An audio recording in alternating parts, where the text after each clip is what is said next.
ወመንፈስ ቅዱስ አሃዱ አምላክ አሜን።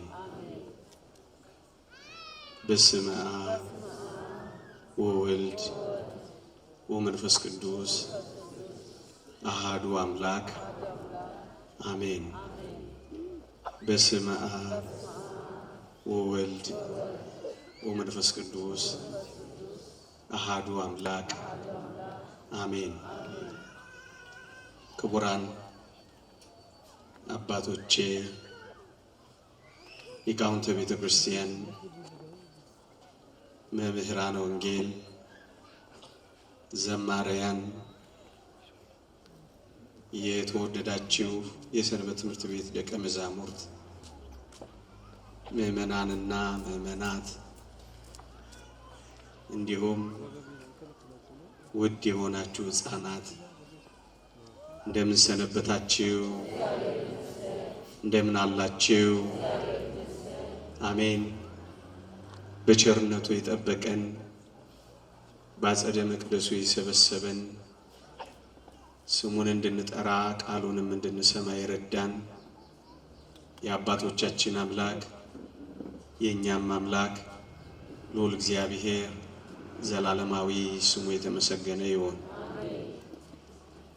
ለቀደምት አበው ለነቢያት፣ ለቅዱሳን ሐዋርያት፣ ለሐዋርያውያን አበው ለሊቃውንት የገለጸውን ጥበብና ምስጢር ለሁላችንም ይግለጽልን። ከዚህች ዕለት በረከት ረድኤት ለሁላችንም ያሳትፈን። ሰምተን ለመጠቀም እግዚአብሔር ይርዳን። አሜን። የምንማርበት የትምህርታችን ርዕስ መቸገርህን አውቃለሁ ነገር ግን ባለጠጋ ነህ በሚል ርዕስ ይሆናል። መቸገርህን አውቃለሁ ነገር ግን ባለጠጋ ነህ። የቅዱስ ዮሐንስ ራእይ ምዕራፍ 2 ቁጥር 9። መቸገርህን አውቃለሁ ነገር ግን ባለጸጋ ነህ። በዚህ ቃል መነሻነት ጥቂት የእግዚአብሔርን ቃል እንማራለን። እግዚአብሔር ከሁላችን ጋር ይሁን። እንዲህ የተባለው መቸገርህን አውቃለሁ ነገር ግን ባለጸጋ ነህ የተባለው የሎዶቅያ እና የሰርምኔስን ቤተ ክርስቲያን በንጽጽር ለመረዳት የሚያስችለን እነዚህም ቃላት እንድንመለከት የሚያደርገን የቅዱስ ዮሐንስ ራእይ አሁን የጠቀስኩላችሁ ምዕራፍ 2 እና ምዕራፍ 3 ነው። የሰርምኔስ ቤተ ክርስቲያን ጳጳስ ፖሊካርፐስ ይባላል። ፖሊካርፐስን ነው መቸገርህን አውቃለሁ ነገር ግን ባለጠጋ ነህ ያለው። ይሄ ፖሊካርፐስ ወይም የሰርምኔስ ቤተ ክርስቲያን አለቃ የሚመራቸው ክርስቲያኖች በዚህች ቤተ ክርስቲያን የሚኖሩ ማህበረ ምእመናን ድሆች ነበሩ፣ ባለጠጎች አልነበሩ።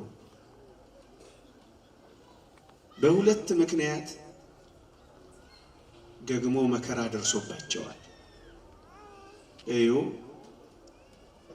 ድህነት አለባቸው፣ መቸገር ገጥሟቸዋል። በዚህ ላይ ደግሞ መከራ ደርሶባቸዋል። ሁለቱንም ምክንያት ልንገራችሁ። መቸገራቸው ወይም ድህነታቸው ከምን የተነሳ ነው ካላችሁኝ፣ ሀብታቸው በአይሁድና በአሕዛብ በመወረሱ ምክንያት ነው። ሀብታቸውን ወረሷቸው፣ ንብረታቸውን ወሰዱባቸው። እንደውም በቤተ ክርስቲያን ታሪክ እኒህ ክርስቲያኖች በፍልሰት ስለመጡ ሀብታቸውን ያጡ ነበሩ።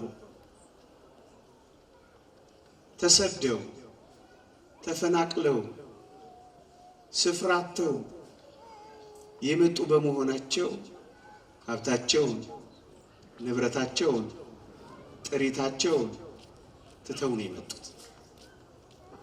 በዚህ ምክንያት ብርቱ መቸገር ደርሶባቸዋል። ኪሳቸው ተራቅቷል፣ ሀብታቸው ነጥፏል፣ ሳይሰበስቡ ተፈናቅለዋል፣ ሳይዙ በትነዋል እና ድሆች ሆነዋል። ለዚህ ነው መቸገርህን አውቃለሁ የሚለው። በዚች በሰርምኔስ በምትኖር ቤተ ክርስቲያን መቸገር በዝቷል። የሚበሉት አጥተዋል። መኖር ጭንቅ ሆኖባቸዋል። ከዚህ በላይ ደግሞ በሁለት ወገን መከራ መቀበል ጀምረዋል። አይሁድም ያጠቋቸዋል፣ አሕዛብም ይጎነትሏቸዋል እና ግራ ገብቷቸዋል። ይህን ጊዜ ነው ሄሬኒዮስ ሁለተኛ የሚባለውን የዚችን ቤተ ክርስቲያን አለቃ በሰርምኔስ አደባባይ በሰማዕትነት ያረፈውን ሊቀ ጳጳስ ፖሊካርፕስን እንዲህ ይለዋል። አሁን እንዳነበብኩላችሁ መቸገርህን አውቃለሁ፣ መራብህን አውቃለሁ፣ መራቆትህን አውቃለሁ፣ ባዶ መሆንህን አውቃለሁ፣ ጭንቅ እንደገጠመህ አውቃለሁ። ነገር ግን ባለጠጋ ነህ አለው። በዚህ ተቸግረሃል፣ በዚህ ባዶነትህን አውቃለሁ፣ በዚህ ግን ምን ይለዋል? ባለጸጋ ነህ ይለዋል። ነገር ግን ባለጠጋ ነህ አለው። ወገኖቼ የዚህ ሊቀ ጳጳስ ሀብቱ መኪናው አልነበረም። የዚህ ሊቀ ጳጳስ ሀብቱ በባንክ ያስቀመጠው ገንዘብ አልነበረም። የዚህ ሊቀ ጳጳስ ሀብቱ ቤቱና ንብረቱ አልነበረም። የዚህ ሊቀ ጳጳስ ሀብቱ ዘመዶቹና ወዳጆቹ አልነበሩ። የዚህ ሊቀ ጳጳስ ሀብቱ ያስቀጠራቸው የዘመዶቹ ልጆች አልነበሩ። ታዲያ እግዚአብሔር መቸገርህን አውቃለሁ፣ ድህነትህን አውቃለሁ፣ ነገር ግን ባለጠጋ ነህ ለምን አለው? አያችሁ፣ ምንም እንኳን የገንዘብ ድሃ ቢሆንም፣ ምንም እንኳን ሀብት ያጣ ቢሆንም፣ ምንም እንኳን በድህነትና በመቸገር በመከራ ውስጥ ቢኖርም እግዚአብሔር ግን እንዲህ አለው። ምን አለው? ነገር ግን አንተ ምንድነህ? አንድ ላይ በሉልኝ። ምንድነህ? ነገር ግን ባለጠጋ ነህ አለው። የዚህ የፖሊካርፕስ ወይም የሰርምኔስ ቤተ ክርስቲያን የባለጠግነት ምንጭ ሃይማኖታቸው ነበረች፣ እምነታቸው ነበረች፣ ክርስትናቸው ነበረች። ወገኖች እዩ፣ ችግር ቢገጥማቸው ችግር ያሳጣቸው ሀብታቸውን ነው እንጂ ክርስትናቸውን አላሳጣቸው። እደግመዋለሁ። ችግር ያሳጣቸው ሀብታቸውን፣ ንብረታቸውን፣ ጎጇቸውን፣ ገንዘባቸውን ነው እንጂ ክርስትናቸውን አላሳጣቸው። ለዚህ ነው ባለጸጋ ነህ ያላቸው። ወገኖቼ ክርስትናን እንደዚህ አድርጋችሁ ተረድቷችኋት ይሆን? ወገኖቼ ገንዘብ ማጣት ብቻ ድህነት ይመስላችኋል? ቤት አልባ መሆን ብቻ ድህነት ይመስላችኋል? በችግር ተቆራምዶ መኖር ብቻ ድህነት ይመስላችኋል? እዩ፣ እንደውም እግዚአብሔር ባለጸጋ ነህ ሲለው ተመልከቱ። ኪሱ ተራቅቷል፣ ልቡ ግን ሞልቷል። ታዲያ ባለጸጋ ነው። በምድር ተፈናቅሏል፣ ቤት የለው፣ ንብረት የለው፣ በፍልሰት መጥቷል። ግን የሰማይ ቤት አለው። እናስ ባለጸጋ ነው። ወገኖቼ እንደዚህ አይታችሁት ይሆን ባለጠግነትን? እስኪ ልጠይቃችሁ ክርስቲያኖች፣ ባለጠግነትንና ድህነትን ዓለም እንደሚተረጉምልን ነው የምትተረጉሙት? ዓለም እንደሚረዳው ነው የምትረዱት? ዓለም ወይም የዚህ የዘመናችን ርዕዮተ ዓለም ከተወሰነ ኪሎ ካሎሪ በታች ከበላችሁ ደሃ ናችሁ ይላችኋል። ይሄ የዓለም መስፈርት ነው። በዓመት የሆነ የተመጠነ ዶላር ካላገኛችሁ ደሃ ናችሁ ይላችኋል። ይሄን ታምናላችሁ? የእግዚአብሔርን ቃል ትቀበላላችሁ ወይስ የዓለምን ርዕዮተ ዓለም ታምናላችሁ? እዩ፣ መቸገርህን አውቃለሁ፣ ነገር ግን ባለጠጋ ነህ አለው። እውነት ነው፣ የሚበላው የለውም። እውነት ነው፣ የሚጠለልበት የለውም። እውነት ነው፣ በችግር ነው የሚኖረው። ግን ባለጠጋ ነህ ይለዋል። ምንድን ነው ባለጠግነት? ቤት ንብረት እሱ አይኑር እያልኩ አይደለም። ይኸውላችሁ የተባበሩት መንግስታትን ሌሎችም ከሚተረጉሙት ትርጓሜ ውጪ መጽሐፍ ቅዱስ የሚተረጎመውን ትርጓሜ ተመልከቱት። መቸገርህን አውቃለሁ፣ ድህነትህን አውቃለሁ፣ ነገር ግን ባለጠጋ ነህ ሲለው ስሙት። ሊቁ ዮሐንስ አፈወርቅ በረከቱ ይደርብንና ባለጠግነትና ድህነትን በተረጎመበት መጽሐፉ እንዲህ ይላል። ምን ይላል? ደሃ የሚባለው ይላል ብዙ ፈቃዳት ያሉት ሰው ነው ይላል። ደሃ የሚባለው ራሱን መግዛት ያልቻለ ሰው ነው ይላል። ደሃ የሚባለው በቃኝ የማይል ሰው ነው ይላል። ወገኖቼ ራሳችሁን ካልገዛችሁ ነው ደሃ የምትባሉት። ኑሮዬ ይበቃኛል ካላችሁ ነው ደሃ የምትባሉት።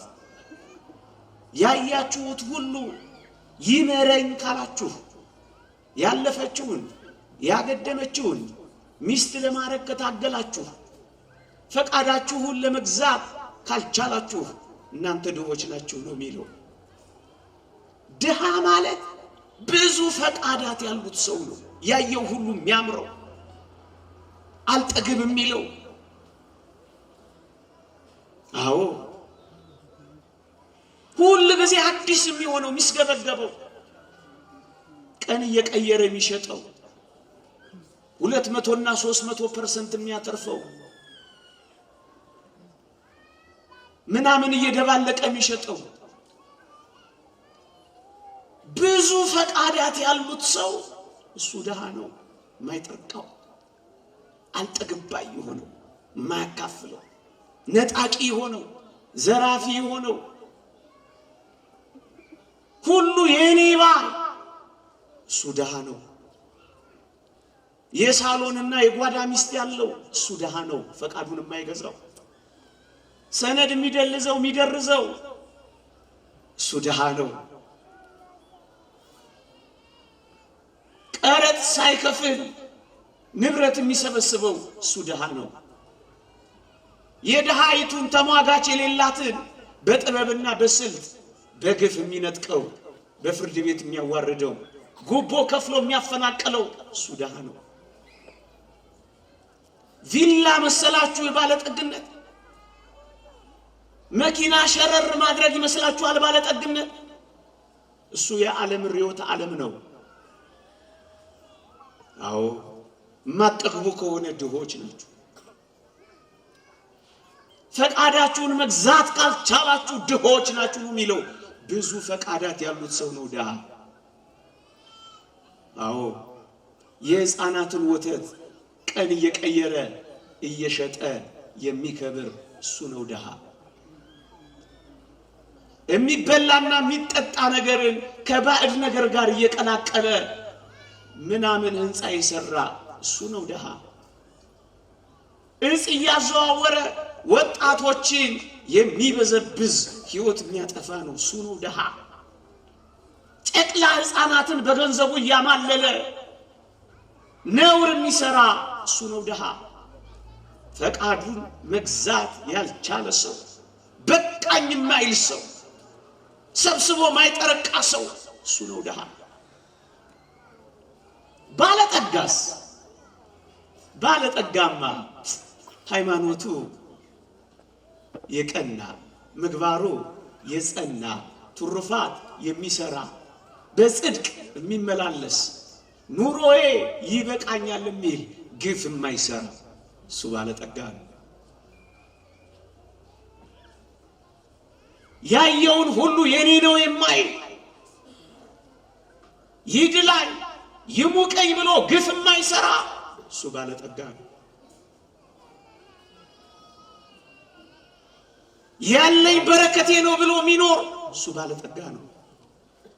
ለመክበር ብሎ ሰነድ የማይደልዝ ፍርድ የማያጓድል ድሃ የማይበድል እሱ ባለጠጋ ነው። ሰክኖ ተረጋግቶ ፈቃዱን ገዝቶ በአንዲት ሚስት የሚኖር በአንዲት ባል የምትኖር እሷ ባለጠጋ ናት። እሱ ባለጠጋ ነው። አዎ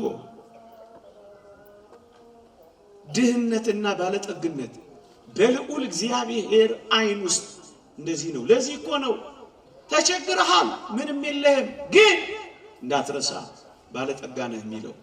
ኦርቶዶክሳውያን ክርስቲያኖች እንደዚህ ተርጉሙት እንጂ ድሆች ናችሁ ሲሏችሁ ጭርነት ኩርነት አትበሉ እንጂ የእግዚአብሔር ቃል እንደሚተረጉም ተርጉሙት እንጂ።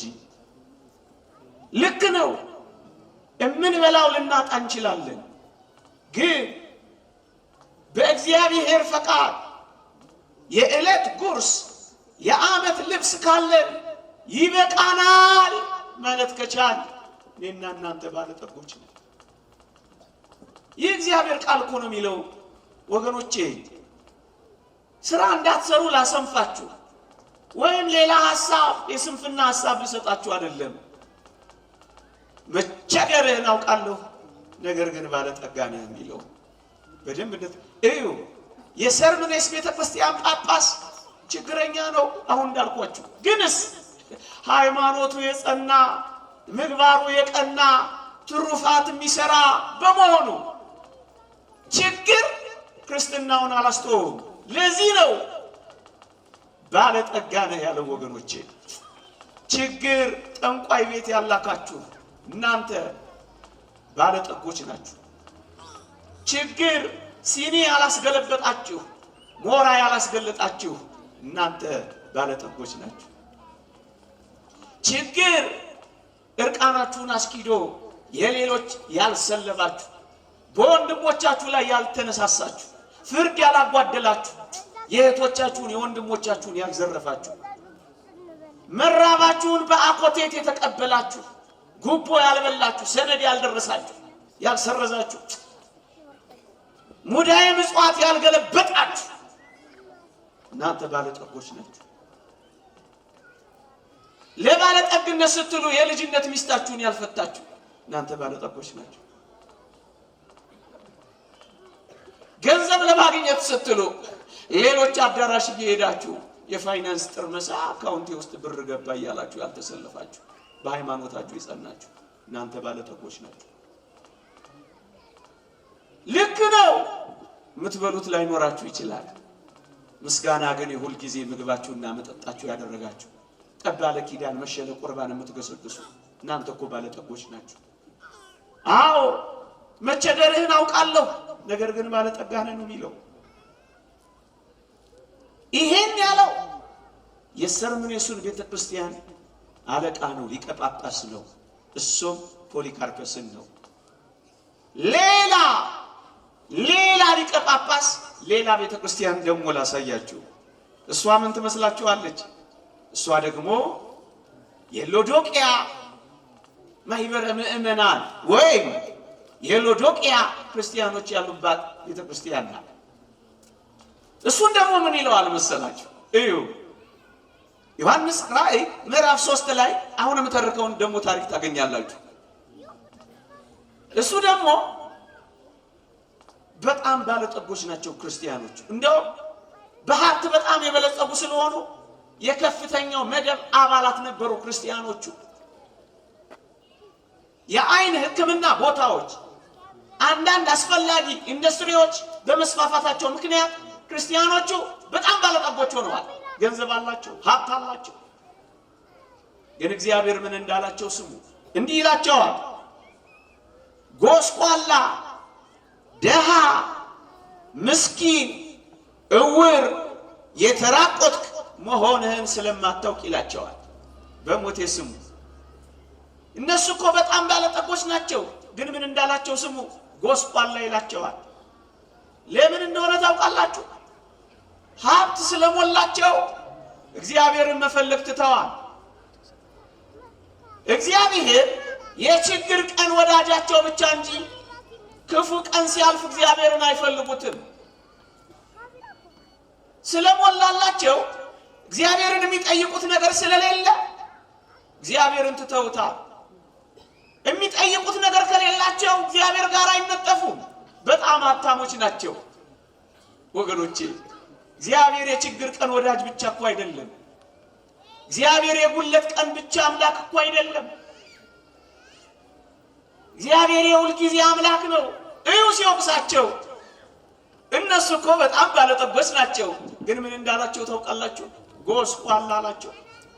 ከዚያስ ደሃ አላቸው። ሀብታሞቹን እኮ ነው። እዩ ወገኖቼ፣ እንዲህ እንድናስብ እግዚአብሔር ይርዳል። ችግረኛውን ባለጠጋ ነህ ይለዋል፣ ባለጠጋ የሆነውን ደግሞ ደሃ ነህ ይለዋል። ወገኖቼ ዓለም እንዲህ አይኑ የምታዩት እናንተ። ብዙዎቻችን እኮ የተቸገርነው ለዚህ ነው። በሀብት ተተኮሱ፣ ይሄው የት ደረሱ እያለ ዓለም ያማልላችኋል። ኃጢአት በሚሰሩ ሰዎች ቀንተናል። ፍርድ አጓለው፣ ደሃ በድለው፣ አፈናቅለው፣ ዘርፈው በከበሩ ሰዎች ስለቀናን እኛም ለኃጢአት ተነሳስተናል። እንደምንም ብለን የሚሰበረውን ሰብረን የሚታለፈውን አልፈን የሚጨፈለቀውን ጨፍልቀን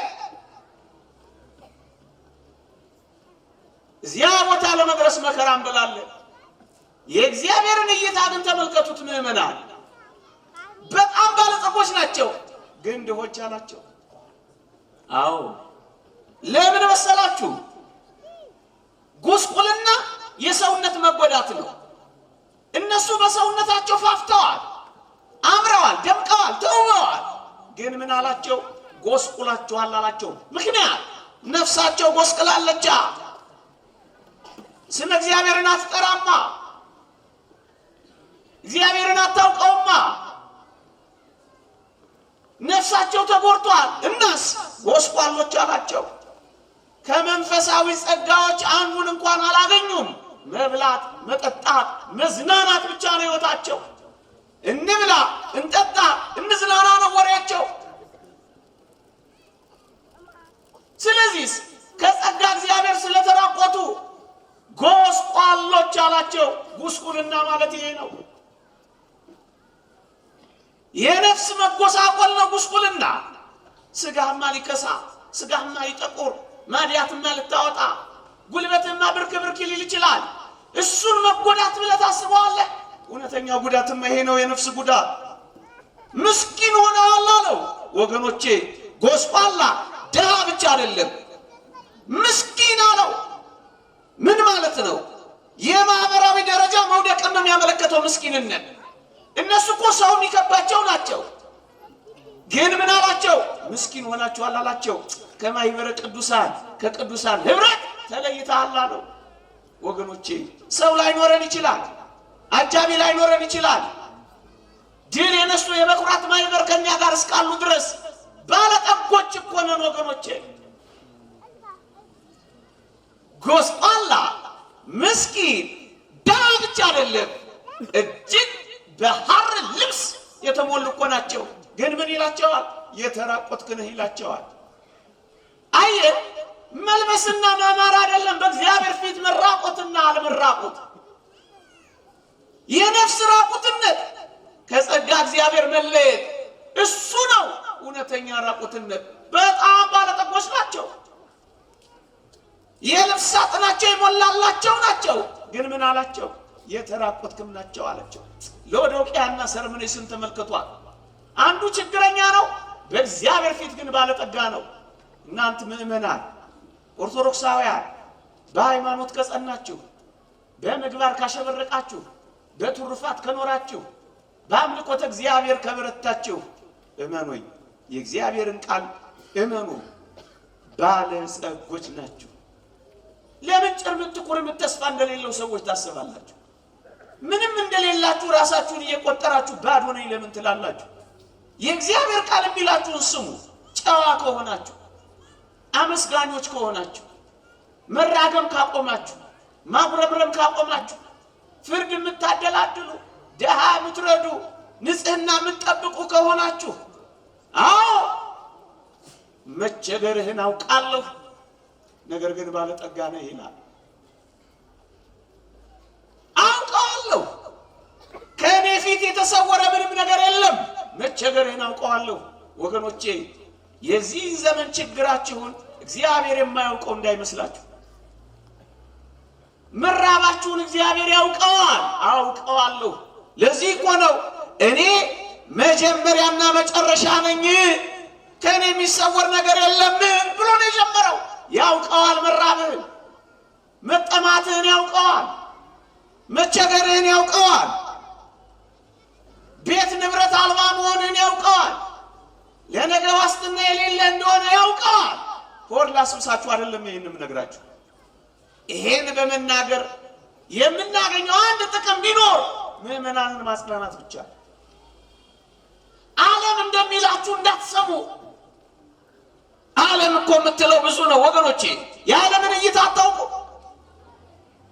በተቀደሰ ትዳር ተወስኖ ልጆቹንና ቤቱን በቃል እግዚአብሔር መስፈርትነት የሚያሳድግን አባት ዓለም ምን እንደምታውቃላችሁ? አፋኝ፣ ኋላ ቀር፣ ምርት ደፋሪ አባት ነው እኮ የምትለው። ዓለም እንደዚህ ነው የምትበትነው፣ የምትበይነው። በዝሙት ተጠምዶ እንደ እንስሳ የሚያመነዝር፣ በዚህም ምክንያት የሚፈጠረውን ጽንስ በውርጃ ነፍስን የሚገድል እሱን ዘመናዊ ትለዋለች፣ አዋቂ ትለዋለች፣ በቤተሰብ ምጣኔ የሚራመድ ትለዋለች፣ በቤተሰብ እቅድ የሚመራ ትለዋለች፣ ለልማት የሚያስብ ትለዋለች። አየህ፣ አንተ በእግዚአብሔር ቃል መስፈርትነት ልጅን ስታሳድግን አፋኝ ትላለች። የዓለም እይታና የአንተ እይታ ይለያያል። ይሄንን ነው የሚጭኑብን። እግዚአብሔር እንደሚያዩ እንጂ ክርስቲያኖች ሌሎችን እያያችሁ ተስፋ አትቁረጡ እንጂ ክርስቲያኖች። ወገኖቼ ይሄ ብቻ አይደለም። ያገኘውን አጋርቶ ፈጣሪውን አመስግኖ በልኩ ሚኖር፣ አዎ ካልጠገባይነት ይልቅ በቃኝ የሚለውን ይሄ ዓለም ምን እንደሚል ታውቃላችሁ? ሰነፍ ይለዋል። ለድህነቱ ምክንያት ሃይማኖቱ የሆነለት ይለዋል። ለስልጣኔው እንቅፋት የሆነበት ይለዋል። አዎ በዓል ስታከብር እንዲህ ይላል። ያኛውንስ በስነ ልቦና ቀውስ ውስጥ እስኪገባ ድረስ ቀንና ሌሊት በመኖር ከእግዚአብሔርም ከሰውም የተለየውን ታታሪና መልካም የሥራ ባህሪ ያለው ይለዋል። አዎ ስልጣኔ ጠልተን እኮ አይደለም። እይታው ይለያያል። እግዚአብሔር እንደሚያይ ማየት እንለምድ ነው ይሄን እንላችሁ። አዎ ልንቸገር እንችላለን፣ ግን እግዚአብሔር ከኛ ጋር ከሆነ ባለጠጎች ያደርገናል። በጣም ብዙ ነገር ኖሮን እግዚአብሔር ደግሞ ከሌለን ጎስቋላ፣ ደሃ፣ ምስኪን፣ የተራቆት ይላል። ሎዶቅያና ሰርምኔስ ማለት እንደዚህ ነው ወገኖቼ። የክርስትና እይታችን እንደዚህ ነው ወገኖቼ። እስኪ ላስታውሳችሁ። አንድ ሊቅ እንዲህ ይላል። ምን ይላል? ፍጻሜውን ሳታዩ ይላል። የሰው ልጅ ፍጻሜውን ሳታዩ እድለኛ ወይም መከረኛ ብላችሁ አትጥሩት ይላል። ፍጻሜውን ሳታዩ፣ መጨረሻውን ሳታዩ እገሌ እድለኛ ነው፣ እገሌ ደግሞ መከረኛ ነው።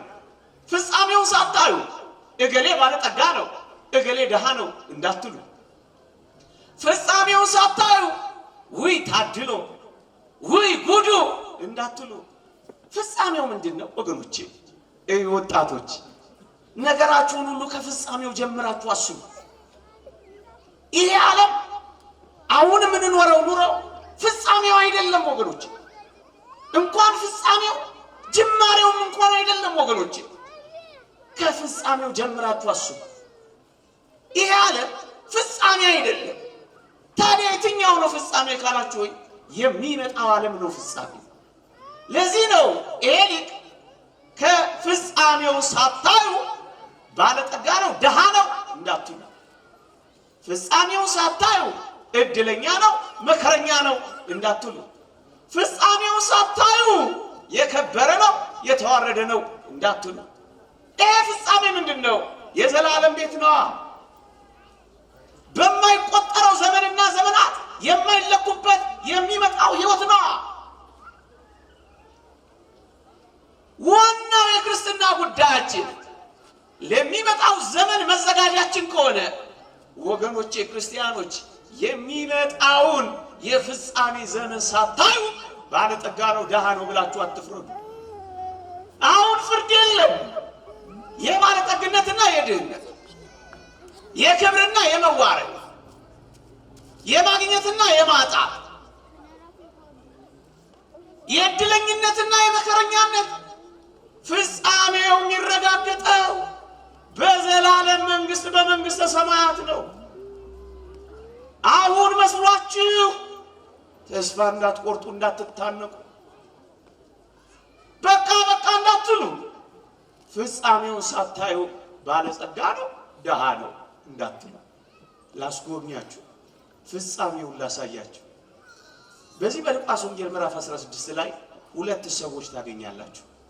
አንደኛው አልዓዛር ይባላል። ሁለተኛው ስሙ አልተጠቀሰም። ሊቃውንት በትርጓሜ ነዌ ብለው ጠርተውታል።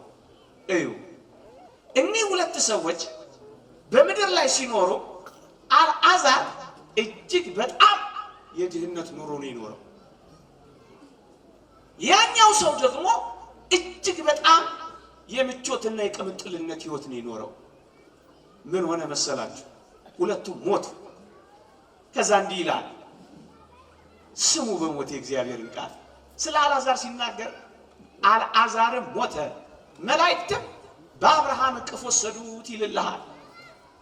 ይህ አልዓዛር እንዴት እንደኖረ ጥቂት ላስጎብኛችሁ። እዩ፣ አልዓዛር ፍጹም ድሃ ነው። ከድህነቱ ጋር ደግሞ በጣም ብዙ በሽታ አለበት። ስለዚህ ተረማምዶ የሚሰራበት፣ ጉልበት አውጥቶ የሚደክምበት፣ ላቡን አፍሶ የሚያገኝበት አቅም እንኳን አልባ ስለሆነ በባለጸጋው ደጅ ወድቆ ይለምን ነበረ። አንዳንድ ሐሳቦችን ልስጣችሁ። አልዓዛር እዩ፣ ደዌው ጽኑ ከመሆኑ የተነሳ ከድህነቱ ጋር ደዌ ስላለበት ውሾችን እንኳን የሚያባርርበት አቅም አንሶ ውሾች ቁስሉን ሲልሱለት ደስ ይሰኝ ነበር። ምዕመናን፣ ከዚህ በላይ ችግር አለ፣ ከዚህ በላይ ጉዳት አለ። እዩ ከኔና ከናንተ እኮ እንደዚህ እኮ የሆነ ሰው ብዙ የለም እኮ። እዚህ ውስጥ ቢያንስ በእግራችሁ ተጉዛችሁ መጣችኋል። ቢያንስ ቁጭ ብላችሁ የእግዚአብሔርን ቃል ሰምታችኋል። ቢያንስ በቀን አንዴ መመገብ ችላችኋል። ቢያንስ ደሃ እንኳን ብትሆኑ ጽኑ ደዌ እንኳን አልያዛችሁ። ወገኖቼ ይሄን አልዓዛር ተመልከቱት። እሱ አጠገቡ ቅምጥሉን ነዌን እያየ መግቦት እግዚአብሔርን ግን ተጠራጥሮ አያውቅም። ለዚህ ነው መላእክት ማቀፉት ወደ አብርሃም እቅፍ አደረሱት የሚለው። ለምን? በመራቡ ምክንያት እግዚአብሔር የለም አላለም። በመጠማቱ ምክንያት ቅምጥሉን ነዌን እያየ እግዚአብሔርን እንደሌለ አልቆጠረም። ወገኖቼ ባለጸጎችን እያያችሁ ከናንተ ከፍ ያሉትን እያያችሁ ስንቶቻችሁ ተስፋ ቆርጣችኋል? ስንቶቻችሁ ተበሳጭታችኋል? ስንቶቻችሁ ኑሯችሁን እንደ ኑሮ አለመቁጠር ጀምራችኋል? ስንቶቻችሁ በዚህ ምክንያት ተነሳስታችሁ ኃጢአት መስራት ጀምራችኋል? ስንቶቻችሁ እግዚአብሔርን አምታችሁታል? ስንቶቻችሁ እግዚአብሔርማ እኔን አይሰማኝም ብላችሁ አክርፋችኋል? አልዓዛርን ግን ተመልከቱት። እዩ ከውሾች መከበብ ወደ መላእክት እቅፍ የገባው መግቦት እግዚአብሔርን ስላልተጠራጠረ ነው። ነገ ብትራቡ እንኳ የእግዚአብሔርን መጋቢነት እንዳትጠራጠሩ። ቁስላችሁን ውሾች ቢልሱት እንኳ ዞር ብሎ የሚያያችሁ ሰው ቢጠፋ እንኳ እግዚአብሔር የለም አይሰማኝም፣ እሱማ ለሌሎች ነው የሚሰጠው፣ እኔ እጄን እዘረጋለሁ፣ እሱ ግን የሚሰጠው ለሌላ ነው እንዳታሙት እግዚአብሔርን። አልዓዛር በውሻ ከመከበብ ወደ መላእክት እቅፍ የገባው መግቦት እግዚአብሔርን ጥያቄ ምልክቱ ስላላስገባ ነው። እግዚአብሔር በዚህ አይገመገምም። በእፍኝ ጥሬ በኩባያ ውሃ እግዚአብሔር አይጠረጠርም። ሁለተኛ እኔና እናንተ ወገኖቼ ከድህነት ጋር ጽኑ ደዌ የለብንም። ይኸው እግራችሁ ይሄዳል፣ ሰውነታችሁ ይላወሳል፣ አካላችሁ አልደነዘዘም፣ ቁስልም አልበላችሁም። ወገኖቼ ከእኔና ከእናንተ ያነሱ ብዙዎች አሉ። ይሄ አልዓዛር የሚበልጠውን ብቻ ያያል፣ የሚያንሰው አጠገቡ ማንም ሰው የለም። ከእኔና ከእናንተ የሚያንሱ ስንቶች አሉ።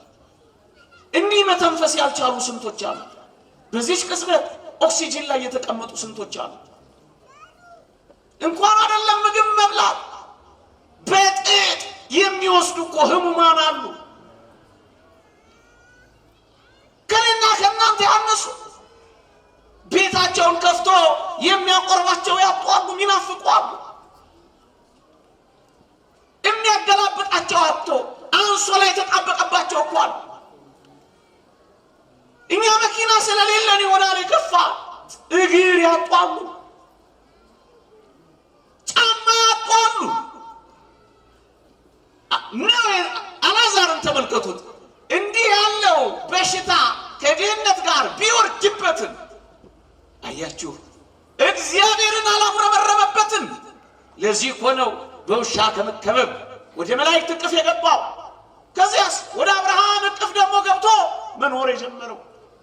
ይሄ ብቻ እንዳይመስላችሁ ውሾችን የሚያባረርበት አቅም እንኳን አልነበረውም። ይልቁኑ ሲልሱለት ደስ ይለዋል እንጂ እኛ ከእንስሳ ጋር መኖር አልጀመርንም። እዩት፣ ምን ያህል የድህነቱን ጥልቅነት ተመልከቱ። አልዓዛር ቢለምን እንኳ የሚሰጠው አልነበረም። እውነት እንነጋገር ከተባለ እኛ እኮ ለምን ብንል አናጣ። ይሄ ሁሉ ሰው እኮ ሰጪ እኮ ነው።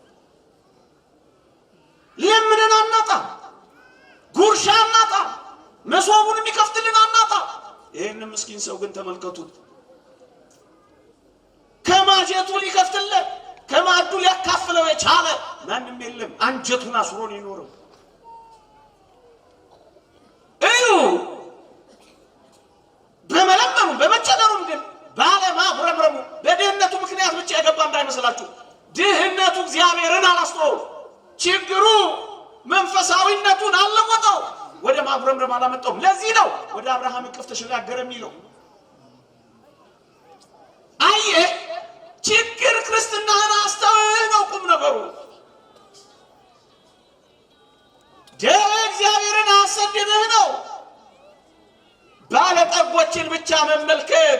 ተስፋ አስቆረጠህ ነው መልእክቱ። አውግስጢኖስ የተባለ ሊቅ እንዲህ ይላል፣ ባለጠግነት በራሱ የሚነቀፍ አይደለም። አብርሃም እጅግ ባለጠጋ ነበር። ነገር ግን ድሃውን አልዓዛርን በእቅፉ ከማኖር አልከለከለውም ይልና ድሃው አልዓዛር በባለጠጋው እቅፍ ተቀምጧልና ይላል፣ ሁለቱም በጌታ ፊት ባለጠጎች ሆነዋል ይላል። በሞት የስሙ አልዓዛር እንዲህ ባለ ድህነት፣ እንዲህ ባለ ጉስቁልና፣ እንዲህ ባለ መራቆት፣ እንዲህ ባለ የደዌ ብዛት ቢኖርም በባለጠጋው አብርሃም እቅፍ ውስጥ ገብቷልና እሱ ይላል በጌታ ፊት ባለጠጋ ነበር ይላል። ፍጻሜውን አትመለከትም። ከሚታመምበት ዓለም ወደማይታመምበት ዓለም ገባ። ፍጻሜው ማለት ይሄ ነው። ዛሬ ታማሚ ልትሆን ትችላለህ፣ ነገ ግን አትታመምም። በዘላለማዊ ሕይወት ደዌ የለም። በዚያ የሚኖር ታምም ያለው አይልም። አያችሁ፣ ፍጻሜውን ተመልከቱ ያልኳችሁ ለዚህ ነው። ዛሬ ድሆች የተቆራመድን፣ የምንበላው ያጣ፣ ለመለመን የተጋረድን ልንሆን እንችላለን። ግን በዚሁ ያበቃል ማለት አይደለም። ባለጸጎች ሆነዋል። ፍጻሜውን ይዩ ያልኳችሁ። አሁን ወገኖቼ በምድር ላይ ሲታይ አልዓዛር ደሃ ይባላል። ፍጻሜውስ ባለጸጋ። ውሾች የሚልሱት ሰው እኮ ነው መላእክት ያቀፉት የናፈቁት። ከዚህ የበለጠ ባለጠግነት አለ? ምን ማለት መሰላችሁ? በጅማሬው ተስፋ አትቁረጡ ወጣቶች። ይሄ ጅማሬ ነው። ፍጻሜውን ተስፋ አድርጉ። ዋናው ፍጻሜያችን ነው። ምዕመናን ለፍጻሜው ተዘጋጁ። በዛሬ ድህነት የዘላለም ባለጠግነትን አትቀይሩ። ባለጠጎች ያደርጋችኋል እግዚአብሔር። የዚህ ዓለም ባለጠግነት በጣም አጭር ነው። እኔ ለማኖለን ወይም ለማባበል አጓጉል ቃል አይደለም እነግራችሁ። ገንዘብም አትሰጣችሁም፣ የለኝም። የፋይናንስ ጥርመሳ ብዬ አካውንታችሁ ውስጥ የምከተው ብር የለኝም። ግን አንድ የዘላለም ተስፋ አለ። እሱም ከዚህ ሕይወት በኋላ ምስኪኖች አትሆኑ። በዚህ ዓለም ብቻ ክርስቶስን ተስፋ ካደረግን እውነት ነው ምስኪኖች ነን። ቅዱስ ጳውሎስ እንዳለ በዚህ ሕይወት ብቻ ነው ተስፋ አደረጋችሁት፣ እሱማ ምስኪኖች ናችሁ በጣም ኦርቶዶክሳውያን። በዘላለም መንግስቱ ግን ባለጠጎች ያደርጓል። አሁን ተራቁታችሁ ይሆናል፣ ነጭ ልብስ አለብሳችኋለሁ ይላል። ያንን ተስፋ ይሄንን ተዉ ማለት አይደለም። በርቱ፣ ስሩ። በሐሰት ገንዘብ ለማግኘት አትሞክሩ። ይሄ በጣም አጭር ነው። መብልም አያሳሳችሁ፣ በጣም አጭር ነው። የፍኖተ አእምሮ ደራሲ በአይን ስለሚታይ መብል በምላስ ስለሚቀመስ ጣዕም ሲናገሩ እንዲህ ይላሉ። የአይን አምሮት የምግብ ይላሉ በጣም አጭር ነው። እንዴት? በእጅ ተጠቅልሎ አፍ እስኪጎረስ ድረስ ነው አሉ። እውነት አስብ። ከዛ በኋላ ቆጣዩ በጣም አጭር ነው። ጣዕሙስ የምላስ መለስለሱስ ጣዕሙስ ካላችሁኝ ጉሮሮ ገብቶ እስኪያልፍ ምላስ ነክቶ ጉሮሮ ገብቶ እስከሚወጣ ድረስ ነው። ከዛ በኋላ ጣዕሙ አበቃ። በጣም አጭር ነው። ጣዕሙ የማያበቃ እርካታው የማይነገር የዘላለም ሕይወት አለ። ፍጻሜው እሱ ነው። ምዕመና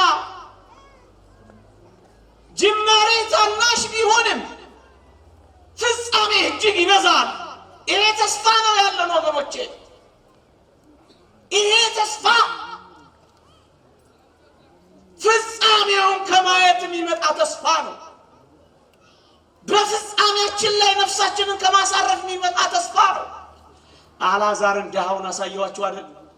በምቹ ይውላችሁ በድህነት ከመቆራመድ ተነሳና ሊነገር ወደማይችል ምቾት ገባ። ለአሁኑ ምቾት ስትል እግዚአብሔርን ካጣው ለዘላለም ለመቆራመድ ወስነሃል ማለት ነው። በቃ ለአሁኑ ደስታ ብለህ የዘላለም ሕይወትህን መከራ ላለመቀበል ሳስተህ ሊል ዘሊል ከሆንክ ግን የዘላለም ደስታን ታጣለህ። አሁን ለመልበስና ለማማር ለማጌጥ ስትል ሳትል በወንጀል ውስጥ ከኖር የሚመጣው ዘመን በዘላለም ሕይወት ትራቆታለህ። አየህ፣ ፍጻሜውን ተመልከቱ።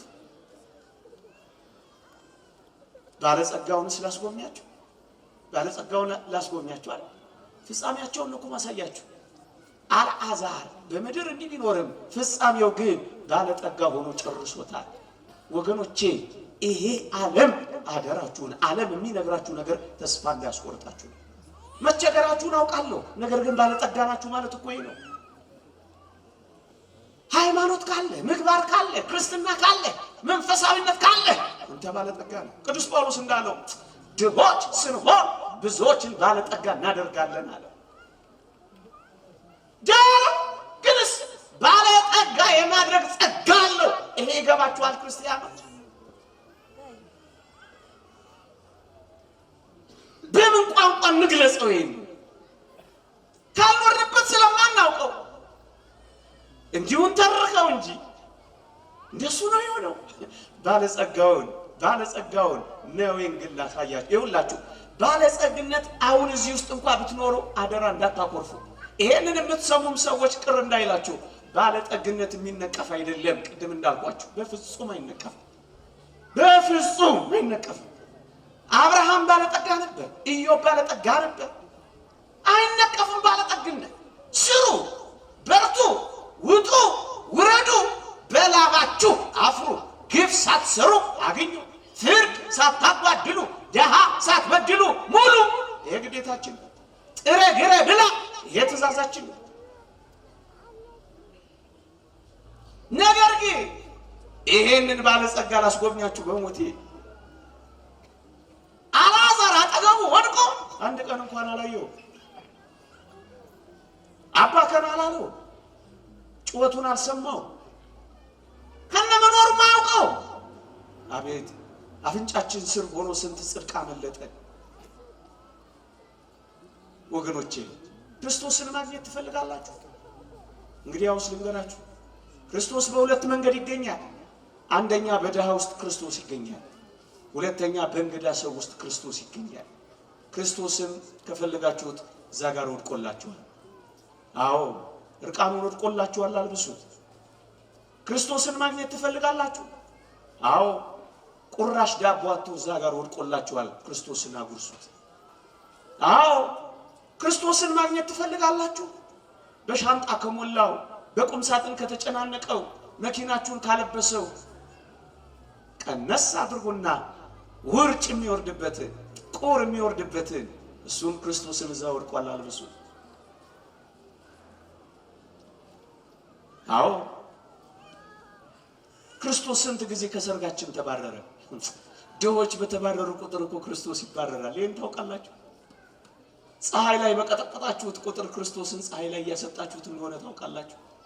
ወገኖቼ ጌታችን በድሆች አድሮ እንዲህ ከተራቆተ በጌጣጌጥ ያሸበረቀው ማንነታችን ለኛ ምናችን ነው? ወገኖቼ ክርስቶስን ማግኘት የምትፈልጉ ሁሉ በእንግዶች ውስጥ ክርስቶስን ፈልጉት፣ ድሆች ውስጥ ክርስቶስን ፈልጉት።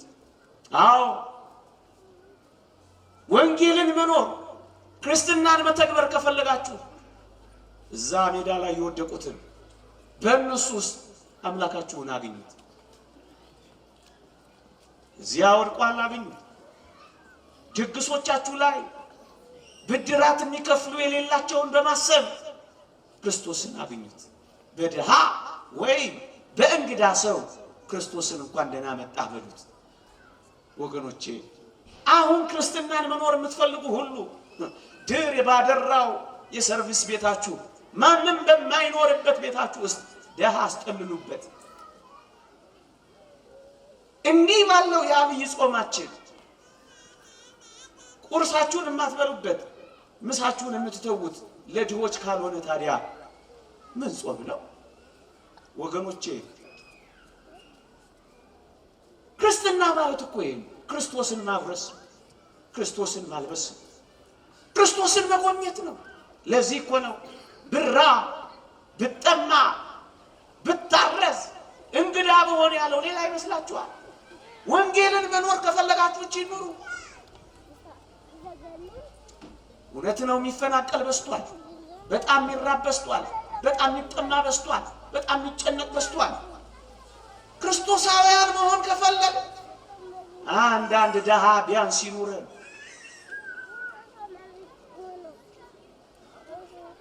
አዎ እንደሱ ነው የሚኖረው።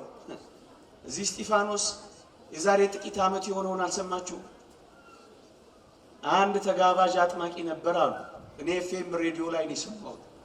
ሴትዮይቱ ከክፍለ ሀገር ነው የመጣችው። ታማሚ ናት አሉ። 3 ልጆች አሏት። አንዱም ይታቀፍ ነው፣ ገና ጡት ያልጨረሰ ነው። 3 ልጆች አሏት። እሷ ግን ታማሚ ናት። ለመጠመቅ ነው የመጣችው አሉ። ኤፍኤም ሬዲዮ ላይ ነው የሰማሁት። ምን እንደሆነ ታውቃላችሁ? የሚያስጠጋት ሰው የለም። የቤተ ክርስቲያናችንን መጠለያ አልተፈቀደላትም ነበር። ከዚያ ምን ሆነች? ከ3ቱ ልጇ አንዷን ልጅ እዛ አካባቢ ወንዝ አለ ታውቃላችሁ፣ ጅብ በላባታል። አሁን ወንጌል በእኛ መካከል አለ። አሁን ጽድቅ በእኛ መካከል አለ። አሁን ክርስትና በእኛ መካከል አለ። ስንት ወጣቶች ናቸው ቤንዚን እየሳቡ እያሉ ያሉት፣ መኪናችንን መስኮት የምንዘጋባቸው፣ ሰርታ አትበላም የምንላቸው። ወገኖቼ ምን እንደሆኑ ምን እናውቃለን? ለባህሪው እኮ አይደለም የምንሰጠው፣ ሰው ስለሆነ እኮ ነው የምናደርገው። ዱርዬ ሆነ አልሆነ ምንም ያልረዳ ነው፣ ምን እንደሆነ ማናውቀው። ክረምት በዚች አዲስ አበባ ውስጥ ስንት ወጣቶች እንደሚሞቱ ታውቃላችሁ? ወርጭ እየበላቸው፣ ጎርፍ እየሄደባቸው፣ ቱቦ ስር እያደሩ። አቤት መንገድ ሲሰራ እኮ ደስታቸው። ትልልቅ ክብ ቱቦዎች ስለሚቀመጡ እዛ ውስጥ ማደሪያቸውን ያደረጉ እኮ ብዙዎች ናቸው። ስንቶች ባዶ ክፍል አለን ወገኖች። ስንቶች ሰርቪስ ክፍሎቻችን በእቃ ሞልተናቸዋል ወገኖች። ማህበራት፣ እናንተ ወጣቶች ጉባኤ መዘርጋት እንዲህ ማስተማር ብቻ አይደለም። አንዳንድ የምገባ ኦርቶዶክሳውያን ማይከላትም እኮ ያስፈልጉናል። ሰብሰብ ብላችሁ አንዳንድ ማህበራት በቀን አንዳንድ ተካፍላችሁ 10 20 30 ጆዎችን እየመገብን ብንጀምር ምን አለበት? አዎ የምገባ ባንኮች ቢኖሩ ምን አለበት? የአልባሳት ባንኮች ቢኖሩ ምን አለበት? የታጠቡ የተጠቆሱ ልብሶችን ሰብስባችሁ እንግዲህ ያው ጽድቅ ስሩ። የእግዚአብሔርን ቃል ከሰማችሁ በየመንደሮቻችሁ በየቤቶቻችሁ የተራቡ ሰዎች እንዳይኖሩ መልኩን፣ ከለሩን፣ ነገዱን፣ ቋንቋውን ሳትቆጥሩ፣ ባህሪውን ሳትቆጥሩ፣ ቤተ እምነቱን ሳትቆጥሩ ነፍሱን ብቻ ተመልክታችሁ ስራ ስሩ። ክርስቶስን ማግኘት ከፈለጋችሁ ይሄው ክርስቶስ ስራ ስሩ። ይሄ ሰው ነው የተባለው ባለጸጋ የተነቀፈው በዚህ ምክንያት ነው እንጂ ባለጸጋ ስለሆነ አይደለም። ግን መጨረሻውን ላሳያችሁ። በሞቴ መጨረሻውን ተመልከቱ። ምን እንደሆነ ታውቃላችሁ? ስሙን እግዚአብሔር አልጠራውም። ስሙ የለም። ፎርብስ መጽሔት ስምን ቢያውቀው ምንድን ነው? ከ1 እስከ 10ኛ በዚህ ዓለም ባለጠግነት ብትወጣ እግዚአብሔር ካላወቀው፣ በዚህ ዓለም የፎርብስ መጽሔት ላይ ስም ተመዝግቦ የሰማይ መዝገብ ካላወቀው አያሳዝንም ወገኖች? ድህነት ማለት ይሄ ነው። እግዚአብሔር የማያውቀው ስም፣ እግዚአብሔር የማያውቀው ባለጠግነት። ስሙ የለም። ሁለተኛስ ዝነኝነቱ፣ ታዋቂነቱ የለም። አሁን ነው ዝነኛ የምትሆኑት እናንተ ዝነኞች። እመኑኝ፣ ይሄ ዝነኝነታችሁ ይቀራል፣ ትረሳላችሁ። አዎ ብቻችሁን በመቃብር ትገባላችሁ። ያ ንጉሥ ሳልንዲኖስ አልሰማችሁትም? በጣም የከበረ ታላቅ ንጉሥ ነበረ። ሲሞት ነጭ ልብስ ብቻ ከመቃብር በላይ ነጭ ሐር ብቻ፣ ነጭ ጨርቅ ብቻ፣ እጄን አውጡና አውለብልቡና ልሙት አላሉ። ምክንያቱም ንጉሥ ሳልንዲኖስ ምንም ነገር ይዞ እንዳልሄደ ዓለም ይወቀው አለ። ከዝናችሁ አንዲት ነገር ይዛችሁ አትሄዱ። ዝናው ቀረ በቃ። ከዛ ምን እንደሆነ ታውቃላችሁ? ዝናው ስሙ ጠፋ። ከዛስ ደረቱን እየነፋ ይንጎራደድ የነበረው አልዓዛርን በአብርሃም እቅፍ ከሩቅ ሲያየው አልዓዛርን አፈረው። ወገኖቼ ዛሬ ሰዎች ደረታቸውን ሊነፉባችሁ ይችሉ ይሆናል። ሊዘጉባችሁ ይችላል። ፊት ሊነሷችሁ ይችላል። አንድ ቀን ግን በፍጻሜ ዘመን የእናንተን ፊት የሚፈልጉበት ዘመን ይመጣል። አዎ አልዓዛርን ስላፈረው አብርሃም አባቴ ሆይ ማረኝ ብሎ መጸለይ ጀመራ፣ መጮህ ጀመራ። አልዓዛርን አፈራ። በሞቴ ቅርቡ አፍንጫው ስር ሆኖ ያላየውን አልዓዛርን ከሩቅ ማየት ጀመራ። ድሃ ማለት ያደለም፣ ምስኪንነት ያደለም፣ በዘላለም ቅጣት ውስጥ መግባት ነው ምስኪንነት። በልዑል እግዚአብሔር ፊት መዋረድ ነው ማፈር። አሁን አትፈሩ።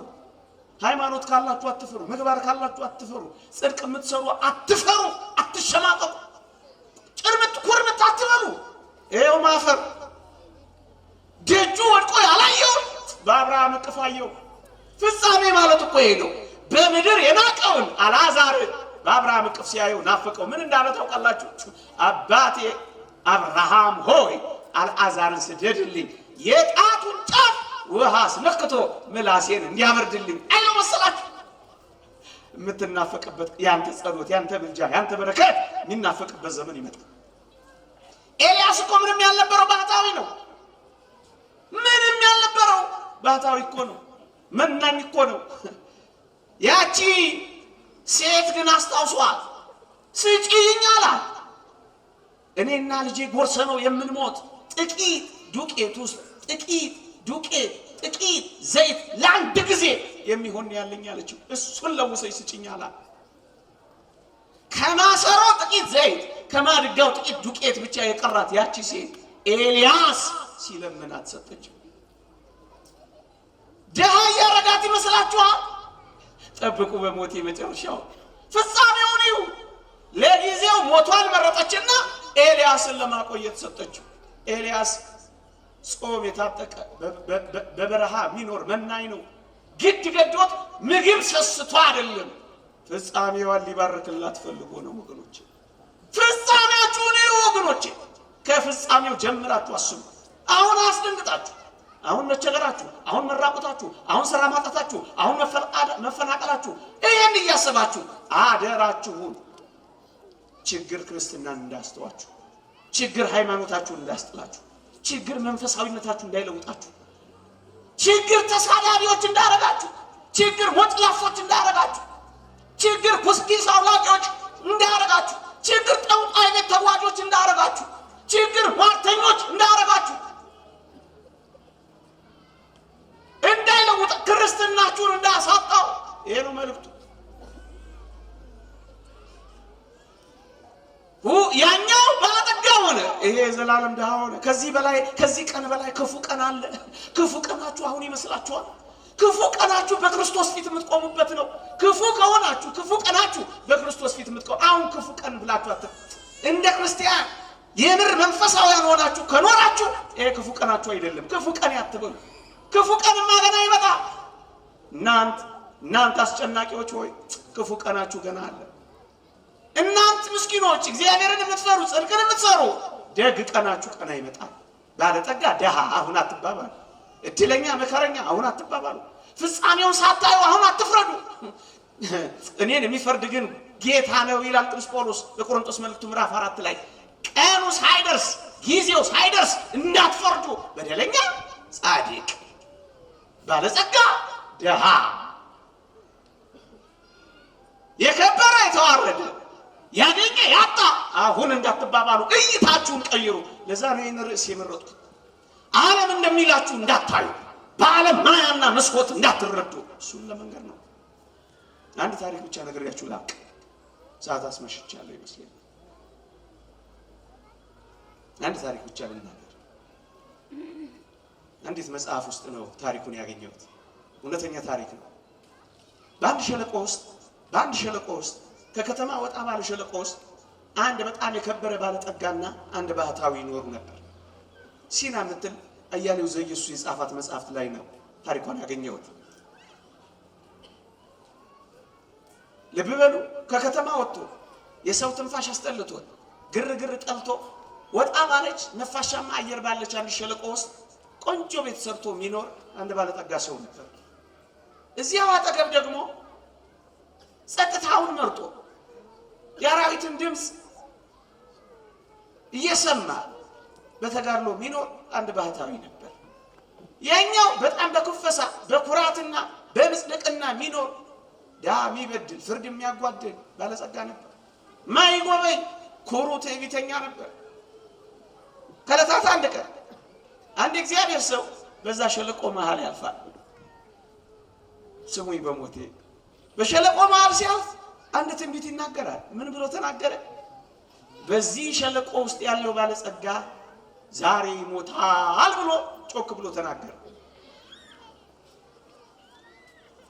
የባለጠጋው አገልጋዮች ይሄን ሰሙና ተንደርድረው ገቡና ክቡር ሆይ ዛሬ አንድ የእግዚአብሔር ሰው ትንቢት ተናግሯል። በዚህ ሸለቆ ውስጥ ያለው ባለጸጋ በዚህች ሌሊት ይሞታል ብሏል። ይሄ ሰው ትንቢቱ ጠብ አይልም አሉ እና ምን ይሻላል አሉት አሉ። በጣም ደነገጠ፣ ታወከ። ከዚያስ የሸሻቸው ቤተሰቦች እየጠራ ሀብቱን ማከፋፈል ጀመረ። ሌሊት ሳይመጣ በትኖት እንዳይሄድ ያለውን ንብረት ሁሉ ለአገልጋዮቹ ለዘመዶቹ በተነና ሌሊቱን የሞቱን ደቂቃዎችና ሰከንዶች ይቆጥር ጀመር። ቢጠብቅ 6 ሰዓት ቢጠብቅ 7 ሰዓት ቢጠብቅ 8 ሰዓት ቢጠብቅ 9 ሰዓት ቢጠብቅ ነጋ። ግንስ አልሞተም። አሳዝነው። በሱ ቤት እኮ ባለጠጋ እሱ ነው። በዛች ሌሊት ግን የሞተው አንድ ሰው ነበር። በዛ ሸለቆ ውስጥ ማን ነበር? ባህታዊው ነበር የሞተው። ለካ በእግዚአብሔር ፊት እና በሰው ፊት ባለጠጋው ማን እንደነበር የሚያውቀው ማን ነበር? አደራችሁ እግዚአብሔር እንደሚያያያችሁ ተጽናኑ እንጂ ኩርምት ጭርምት ያልኩ ነኝ ደሃ ነኝ እያላችሁ አትኑ። እንደ አንዳንዶች እንዲህ ነው እያልን ልንጮህ አይደለም። ጭርምት ኩርምት ግን አትኑ። መቸገሬን አውቃለሁ፣ ነገር ግን ምንድነው ይሄ ድምፅ ብቻ ነው የሚሰማው። ነገር ግን ምንድነው ይህን የእግዚአብሔር ቃል ታምናላችሁ? ታምናላችሁ? አዎ። ይሄን የነገርናችሁ በልባችሁ ሳጥን ውስጥ እንዲቀመጥ በህሊናችሁ እንዲታተም እንጂ ባለጠጋ ነኝ እያላችሁ እንደ አንዳንዶች ንግድ ባንክ እንደማትሰልፉ ተስፋ አደርጋለሁ። እግዚአብሔር ከሁላችን ጋር አሜን።